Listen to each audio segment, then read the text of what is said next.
Hi, welcome to the archives. So, in this episode, we have Sparky joining us. In this episode, it's Hi there, welcome to the archives. So, I'm going to do this really quickly. It's a little bit long because I put two blogs in one in the end. So, this episode is called Women King as Wild Seed and West African Gender Identities. Can you focus with the glare in my eyes and my glasses? So I watched Women King last night or yesterday, and it was directed by Gina Prince Bythewood. Within the first 5 minutes of the movie, I was already in multiple places at once, including in the theater watching, but I was already grabbing for my phone to document the ideas that were coming up in my mind.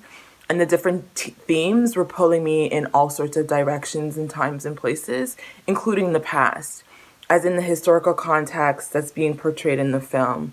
It features Viola Davis, if you haven't seen it. Viola Davis plays the Niska, the female soldier from the Dahomey Kingdom who leads her all-female battalion. So there's the Niska, there's Nawi, Izogi, and the other women soldiers are what I would consider Wild Seed. And Wild Seed comes from Octavia Butler's book of the same title. It's called Wild Seed. And what I like about Wild Seed is even though it's speaking to a particular type of woman, it's actually gender neutral, which is the whole point, right? Because it's talking about women who have male characteristics or qualities, and in using the in using wild seed as the framing, it's actually gender neutral. Octavia Butler writes about the main character. The wild seed in the character is called Anyawu, and there's her match Doro, who's the male counterpart. But in the story, Anyawu is described as an oracle. She's a woman through whom gods spoke. Strangers paid heavily for her services. She has been blamed several times for causing misfortune. Each time she passed a test, the accusers had been ridiculed and fined for their false charges. In each of her lives, as she grew older, people ceased to accuse her, though not all ceased to believe she was a witch. She sought to take matters into her own hands and people would kill her regardless of the test. And so Anyawu is a shapeshifter. She moves through different bodies, including male bodies. People call her a witch. She's an oracle. She doesn't ever die. She's thousands of years old. She's very powerful. She's the type of woman that talks back to men. She fights them. Again, like I said, she's a shapeshifter. So for her, it's easy to take on actual male characteristics. She's not afraid of Doro, who is the male counterpart in the novel, who's absolutely brutal to her. They have a love-hate relationship. It's very toxic. I use this chapter to talk about power and heterosexual couples and how there's often violence against women and how it's socialized, but at the same time also very normalized because of how different societies, including North American society, in a very weird way normalizes violence against women or violence, period. A lot of us have become desensitized to violence. The video games that we play, the music we listen to, the movies that we watch, it's a lot of people can watch certain acts of violence and not flinch, like in women film. I had a very hard time watching because I'm not a huge violence person, and so I was often typing notes during those scenes. But in the novel, Doro and Anyawu, they try to kill each other. He tries to kill her. In my chapter, I talk about how he uses her for reproductive labor, and so when he meets her, he's terrified by her. He's drawn to her by telepathy and their connection. However, other than having kids for him, he doesn't really find a use for her because he's so terrified by her. That's the type of woman that is a woman king. That is a wild seed. Those are the wild seeds, right? So even when she's terrified of him, he's also terrified of her. They have volatile and abusive relationships, and so I use their dynamics. I think I'm going to include Kendrick Lamar's new short film, We Cry Together, because that actually touches really well on the themes of power and wild seed. In the past, like 5 years ago, when Lemonade came out, I had started a series called the Lemonade Trilogy with an encore twist, and that was looking at Beyonce's Lemonade and Jay-Z's 444, which came out later. But I think I might revisit that, and I'm going to pull from those albums as well to talk about Power and about Wild Seed, because you basically, Beyonce would be considered Wild Seed. Who else? Who are women we would categorize as wild seed? Rihanna would be categorized as a wild seed. In the African context, Tiwa Savage would be considered a wild seed, right? These are women who don't do characteristically quote unquote women things. They are girl bosses, bad bitches, we call them. That is a woman king back in the days. So there's this idea that these women are coded as masculine, right? We read as feminine. We are very feminine, high femme sometimes, but at the same time, if you see the way we move, the how bold we are, there's certain, you're just like, who does she think she is what we often get. Like, who does she think she is? We're often, wild seed are the ones that everybody wants to humble because we irritate people. It's just like, women are not supposed to do that, right? You are not supposed to be like a man. You are not supposed to be more powerful than men. And yet, if you watch Women King, it was the all-female battalion that were leading the kingdoms. There was one more thing that I forgot. The idea that powerful women have to have masculine traits to be powerful is also very problematic, because it's also like a really weird form of misogyny that assumes that women cannot be powerful on their own or without ascribing to some sort of masculine attribute. So I wanted to flag that as well too. That is also very flawed, which is why the whole idea of gender is kind of weird. But women kings, female daughters, male husbands. Wait, what? No. Male daughters, female husbands. That's not to say that a woman cannot be powerful without ascribing to masculine traits. That's all I wanted to say. In Renaissance, Beyonce, for instance, says like, even though I'm cooler than you, right? Or in Lemonade, she says, I might get your song played on the radio station. So there's this assumption that like women are able to be elevated to a particular point where they are now providing for their families, or not even necessarily providing, but are on an equal playing field with their partners, with their male counterparts, right?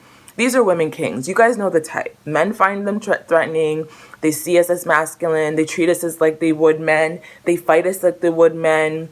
If you look at domestic violence, men who beat, punch. Oh, I was going to also bring in P-Valley, because if you look at Keyshawn and Derek's relationship of that abuse, right? It's men who, these women are so threatening to them that they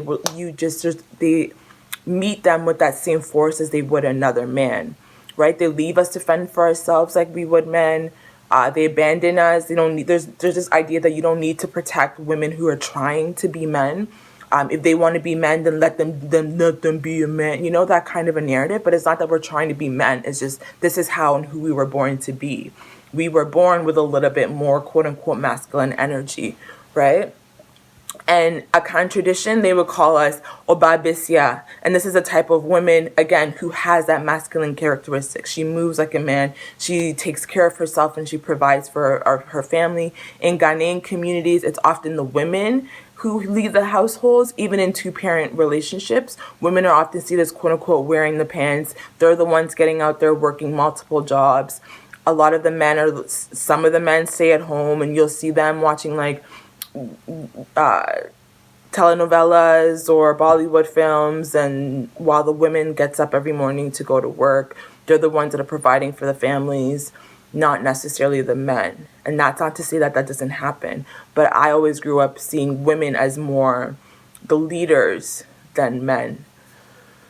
In Nigerian communities, from what I've heard, wild seed would be considered female husbands, and that's the idea that women are able to take, like if a man passes away, then she's able to marry their wives and take on multiple wives. There's male daughters which I identify with, and that resonates with me a lot, which are like in families where they might not have a son, and then the girl takes on the position as the male.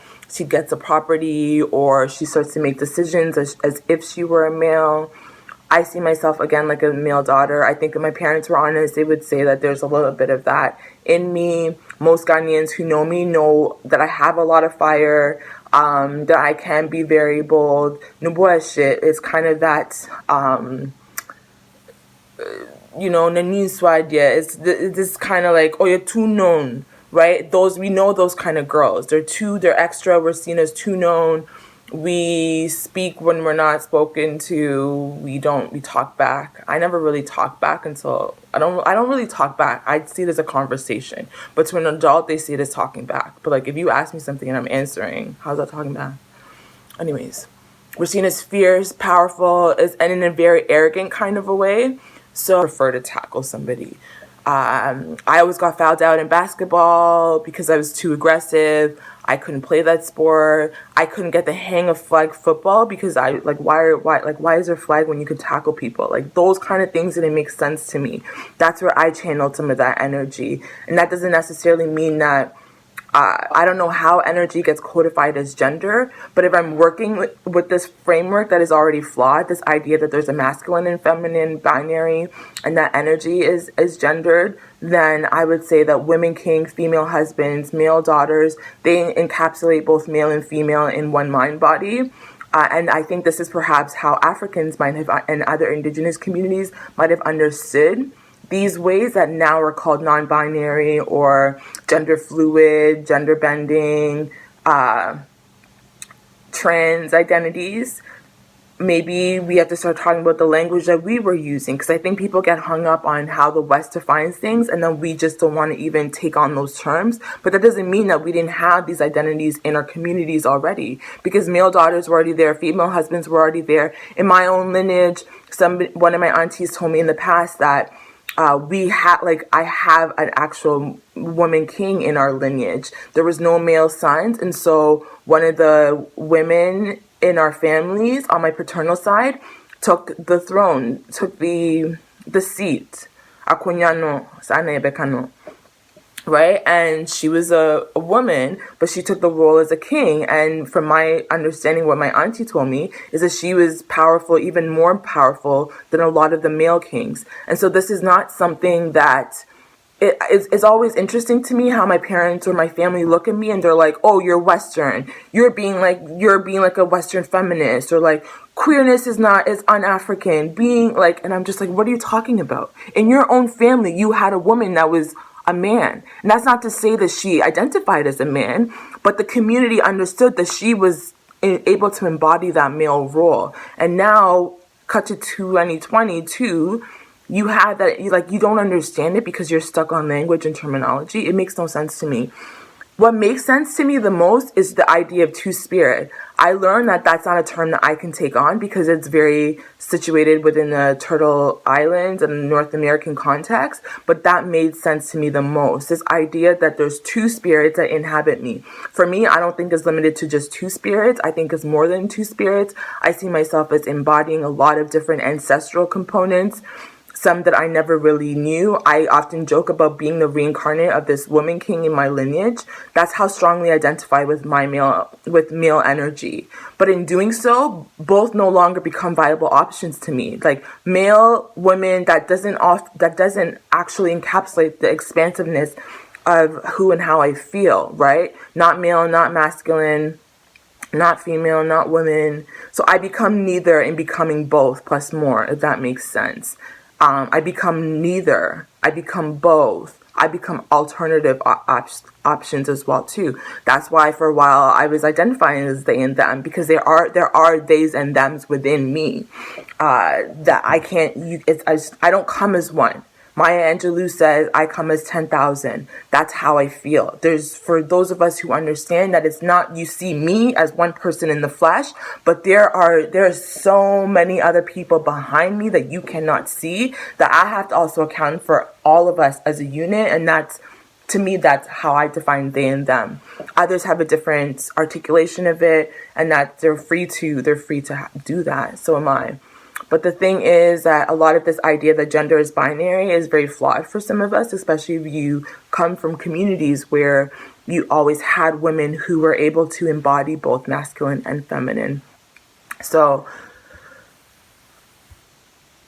I get into another article. I talk about Ghanaians being narcissistic. That's neither near here nor here. But what I wanted to talk about here would be like, does that make me trans then? I think based on other definitions of transness, I could say yes. But I feel very uncomfortable claiming that because I'm not a trans woman because I'm not a trans woman. I'm a cis het woman. But I don't also claim as being a trans masculine man because I don't want to have gender reassignment surgery. I don't want to transition.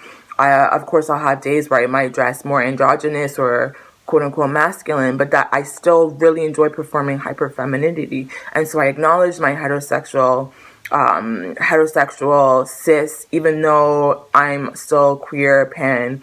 Like there are certain sides of me that have privileges that read as normative of whatever it is that we consider women, right? I don't have to quote unquote pass. There are those specific privileges that I come with as a cis person, but at the same time, I also it makes sense to me that I wouldn't mind if people saw the masculine in me, if that makes sense. So that's kind of like it gets really complicated, even transphobic at times. I've definitely been transphobic at times trying to make sense of this. And mostly it was like me trying to make sense of my own identities and then projecting my confusion and self-hate onto others. And it's definitely hard work, especially as a Catholic, when you're really working within rigid boundaries. And people are always like, you guys are trying to complicate it. I don't think it's that we're trying to complicate it. I think it's just very simple. You just allow people to be who and how they are. The complication is when we try to impose who and how others should be on them. That becomes really complicated. And then patriarchy I wanted to talk about because I saw a conversation recently that's talking about like some African communities pre-contact, there was patriarchy. And I think for me, I come from a matrilineal society. Everything is passed down and inherited through the mother's side. But that doesn't mean that that we are very much patriarchal right now. And I think that has a lot to do with their encounter with the West. But you can see in the movie that like one of the men who wants to marry her slaps her. Her father brings her to the king's palace because he has a disobedient daughter.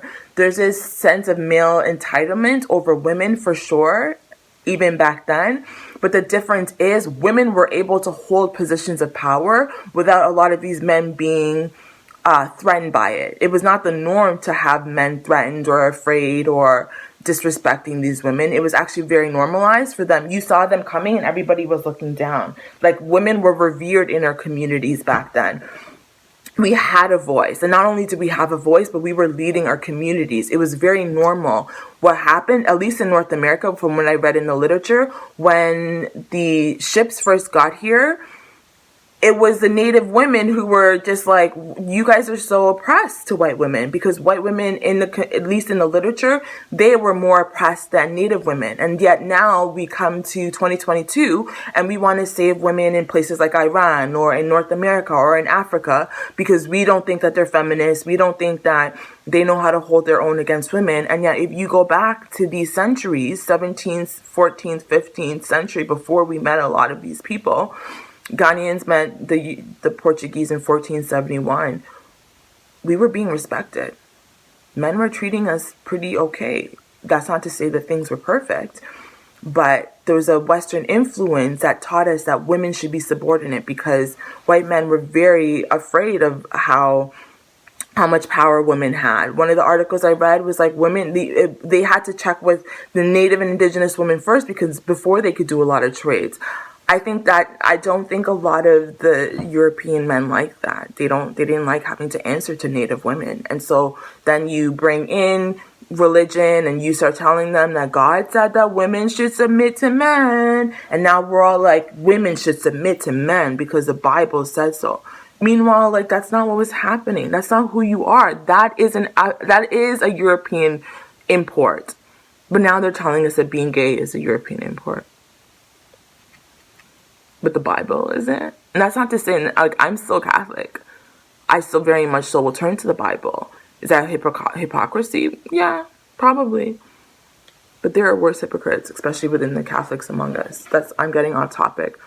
So that's all I wanted to say. We say that it's all Western feminism, and at the same time, a lot of who and what we are now is very much Western. How we dress, the school systems that we have. So we pick and choose what we decide is a Western import. Go look up Ya Santua. I don't know if you've ever heard of her. If you haven't, you might be living under a rock like me. I have to go. But basically to say, in Ghanaian, we also had women soldiers who led our people. They fought battles against Europeans. And you wouldn't think of that as women going to war. When we think of war in the West, we think of European men, maybe in like Europe or in North America or in Asia, fighting battles. Yes, women here have fought hard to be in the military now, but that's generally not the idea. When you think of war, when you think of battle, when you think of a warrior, it's typically a man that you think of, not me. When I think of warrior, I think of women. And when I say warrior, I come from warriors. It's not just like I'm like Dorothy. It's not a fad word. She's trying to be cool. Like, we actually come from warriors. Like, if you watch the film, that is what I come from on both sides, or at least I will say on my paternal side. I don't really know my history all that much because Africans don't talk about it. But from the little knowledge that I do know is we come from farmers, just like in the they had cocoa. We have cocoa farmers. Palm wine is what was in the movie, and I'm gonna wrap it up. So wild seed, women who quote unquote act like men. We're not acting like men, although gender is performative, so maybe you can say that, and that works too. But these are women who are tend to be masculine in nature. In the movie, you saw they gave up their lives. They didn't get married. They didn't have children. And that would make sense, because if you're off on the battleground defending your country, your tribe, your nation, what have you, you don't have time to be raising kids at home, right? Just like a lot of men don't have time to be raising kids at home because they're busy at war or so on and so forth. But I've never seen, like, some of those scenes reminded me of like cowboys in westerns when they're fighting each other, and it's just like slaughter. But it was interesting to see that as women, and not only to see that as women, but to see that as Black women. And I'm thinking about that in terms of Octavia Butler's Wild Seed, and who and what are Wild Seed. How do we define ourselves? How do we identify when we are still so clearly femme, but at the same time we also don't ascribe to femininity, and we're not afraid to explore our masculinity. I've seen some people identify as trans, non-binary, and femme, and I think that makes sense to me as well too, right? That it's not one or the other. It's just how and who you feel you're able to express yourself. People don't really like that narrative, but that's fine. I'm gonna end it here. More to come.